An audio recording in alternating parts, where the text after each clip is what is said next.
വിശുദ്ധ മരിയ ഫൗസ്തീനായുടെ യേശുദർശനങ്ങൾ.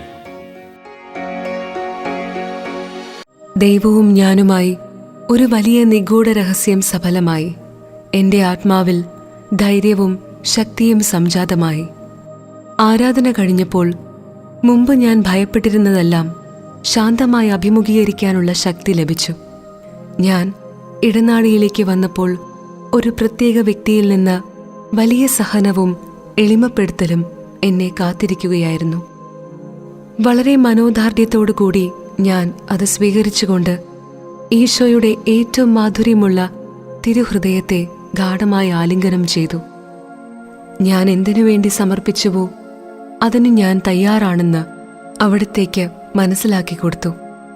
സഹനങ്ങൾ ഭൂമിയിൽ നിന്ന് പൊട്ടിവരുന്നതായി തോന്നി. മദർ മാർഗരറ്റ് പോലും അത്ഭുതപ്പെട്ടു. മറ്റുള്ളവരെ സംബന്ധിച്ച് പല കാര്യങ്ങളും ശ്രദ്ധിക്കപ്പെടാതെ പോകുന്നു. എന്നാൽ എൻ്റെ കാര്യത്തിൽ ഒന്നും ശ്രദ്ധിക്കപ്പെടാതിരിക്കുന്നില്ല. ഓരോ വാക്കും വിശകലനം ചെയ്യപ്പെടുന്നു. ഓരോ പ്രവൃത്തിയും നിരീക്ഷിക്കപ്പെടുന്നു. ഒരു സിസ്റ്റർ എന്നോട് പറഞ്ഞു, സിസ്റ്റർ, മദർ സുപ്പീരിയറിന്റെ കയ്യിൽ നിന്ന് ഒരു ചെറിയ കുരിശ് സ്വീകരിക്കാൻ ഒരുങ്ങിക്കൊള്ളുക. എനിക്ക് നിന്നോട് സഹതാപം തോന്നുന്നു. എന്നാൽ എന്നെ സംബന്ധിച്ച് അന്തരാത്മാവിൽ ഞാൻ ആനന്ദിക്കുകയായിരുന്നു. വളരെ നാളായി ഞാൻ അതിന് തയ്യാറാകുകയായിരുന്നു. എന്റെ ധൈര്യം കണ്ടപ്പോൾ അവൾക്ക് അത്ഭുതമായി. ഒരാത്മാവിന് തനിയെ ഒന്നും ചെയ്യാൻ സാധിക്കുകയില്ല. എന്നാൽ കർത്താവിനോട് കൂടി അതിനെല്ലാം സാധ്യമാണെന്ന് ഞാൻ ഇപ്പോൾ അറിയുന്നു. എന്തെല്ലാം ദൈവകൃപയ്ക്ക് ചെയ്യാൻ സാധിക്കും എന്നു കാണുക. ദൈവകൃപയെ കാംക്ഷിക്കുന്നവർ വളരെ വിരളമാണ്. ആ ഉൾപ്രേരണകളെ വിശ്വസ്തയോടെ അനുധാവനം ചെയ്യുന്നവർ അതിലും കുറവാണ്.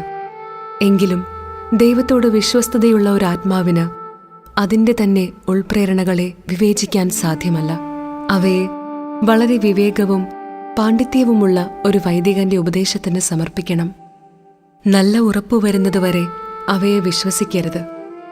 സ്വന്തം പ്രചോദനങ്ങളിൽ മാത്രം ആശ്രയിച്ച് തന്റെ വിശ്വാസം ഈ പ്രചോദനങ്ങളിലും മറ്റു വലിയ കൃപകളിലും അർപ്പിക്കരുത്.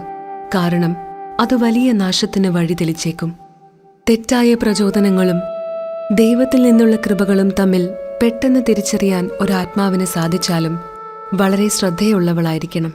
എന്തെന്നാൽ പല കാര്യങ്ങളും അനിശ്ചിതമാണ്. ഒരാത്മാവ് ദൈവത്തെ പ്രതി ദൈവത്തെ സംശയിക്കുമ്പോൾ അവിടുന്ന് സംതൃപ്തനാകുകയും ആനന്ദിക്കുകയും ചെയ്യും.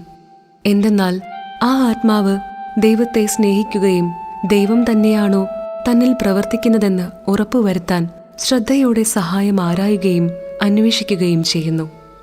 വളരെ പണ്ഡിതനായ ഒരു കുമ്പസാരക്കാരൻ ഇത് സ്ഥിരീകരിച്ചാൽ ആത്മാവിന് സമാധാനം ലഭിക്കുകയും ദൈവത്തിന്റെ നിർദ്ദേശങ്ങൾക്ക് തന്നെ തന്നെ വിട്ടുകൊടുക്കുകയും ചെയ്യാം.